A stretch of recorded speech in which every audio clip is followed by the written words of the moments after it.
Hello বন্ধুরা, তোমরা সবাই কেমন আছো? আশা করছি ভালোই আছো। আমিও ভালো আছি। আবার একটা নতুন রেসিপি তোমাদের সঙ্গে শেয়ার করছি। আজ আমি বানাচ্ছি চিকেন কোরমা, তাই ভাবলাম তোমাদের সঙ্গেও শেয়ার করি।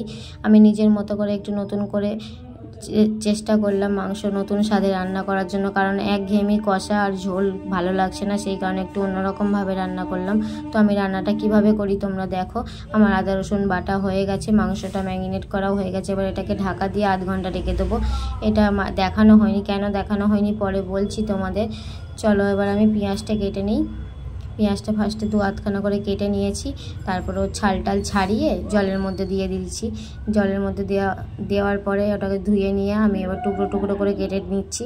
বেশি টুকরো করার দরকার নেই, অল্প দু ফালি করে কেটে তারপরে টুকরো টুকরো করে কেটে নিলেই হয়ে যাবে। দেখো আমি এইভাবে কেটেছি।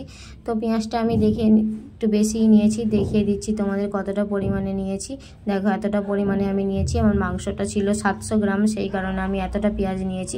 তোমরা তোমাদের পরিমাণ মতো নিয়ে নিও। পেঁয়াজে কেউ কিপটেমি করো না, এই রান্নাটায় পেঁয়াজটা হচ্ছে একটু বেশিই লাগবে, সেই কারণে।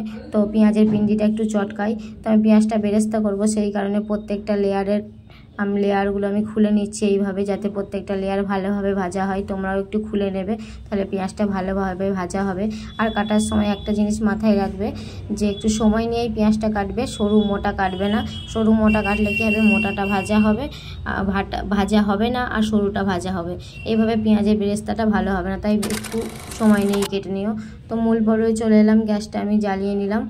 গ্যাসের ওপরে কড়াইটা আমি বসিয়ে দিলাম। কড়াইটা গরম হওয়া অবধি আমি অপেক্ষা করব। কড়াই গরম হয়ে গেছে, কড়াইয়ের মধ্যে দিয়ে দিলাম সাদা তেল। বেশ অনেকটাই তেল দিয়েছি, যাতে আর কোনো তেল না দিতে হয় পরে। তো তেলের মধ্যে আমি তেজপাতা, তারপর হচ্ছে এলাচ, লবঙ্গ, দারচিনি ফোড়ন দিয়ে দিয়েছি। সেটাকে খানিকক্ষণ নাড়াচাড়া করে নিলাম। তারপরে পেঁয়াজগুলো দিয়ে দিলাম। পেঁয়াজগুলো দিয়ে এবার আমি ভাজতে থাকবো। কিছুক্ষণ নাড়াচাড়া করার পরে একটু লবণ দিয়ে দিলাম। তো লবণটা দেওয়ার ফলে আমার পেঁয়াজটা তাড়াতাড়ি ভাজা হয়ে যাবে, সময়টা কম লাগবে। দেখো আমার পেঁয়াজ ভাজা হয়ে গেছে। এবার আমি তুলে নিচ্ছি পেঁয়াজটা তোলার সময় গ্যাসটা অফ করে দিয়েই তুলবে, নাহলে বাকিটা পেঁয়াজগুলো পুড়ে যাওয়ার হয়। তো আমি মাংসটা দিয়ে দিলাম।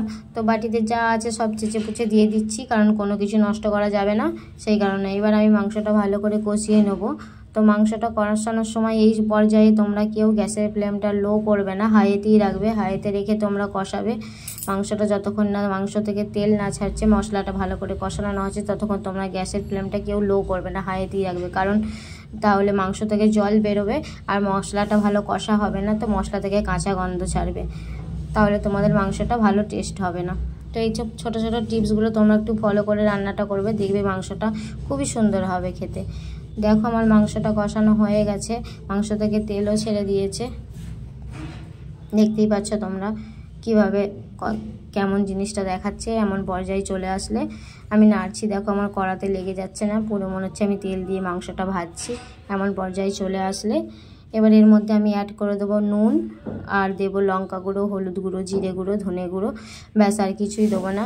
খুবই সিম্পল রান্না, ঘরোয়া মশলা দিয়ে করছি, যাতে তোমরাও ট্রাই করতে পারো। কোনো কিছু নেই বলে তোমাদের ভাবনা চিন্তা রান্না যাতে না করতে হয়, তোমরা যেন রান্নাটা ট্রাই করতে পারো, সেই কারণেই আমি খুবই সিম্পলভাবে করছি। আবারও মশলাগুলো দেওয়ার পরে আমি খানিকক্ষণ কষিয়ে নেব।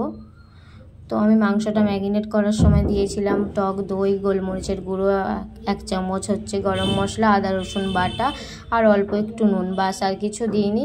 কেন দেখাতে পারিনি জানো তো, ক্যামেরাটাকে অন করেছি, এদিকে ভিডিওটাই অন করতে ভুলে গেছি, সেই কারণে তোমাদের সঙ্গে দেখানো হয়নি। এটা একটা আমার বড় ভুল হয়ে গেছে, কি করব। তো দেখাতে পারিনি, আমি বলে দিলাম।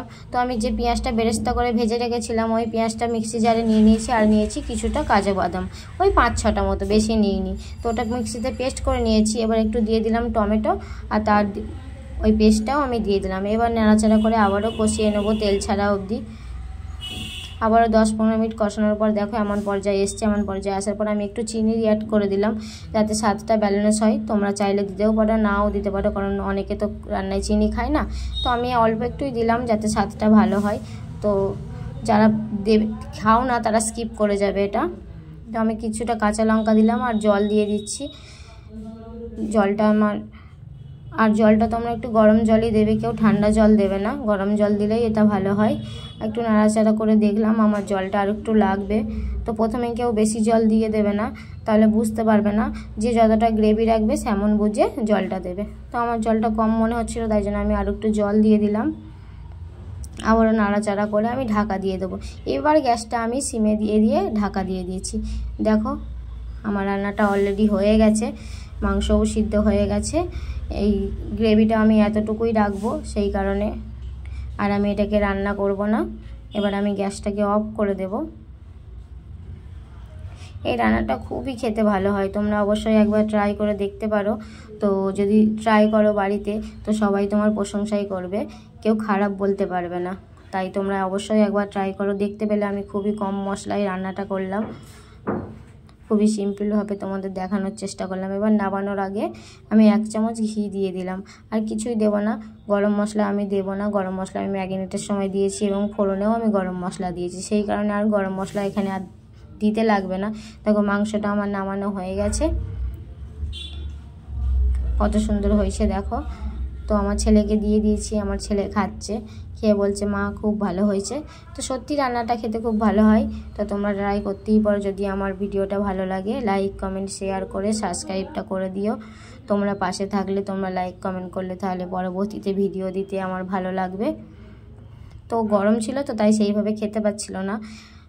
তো চলো আরও পরে আবার দেখা হবে, টাটা।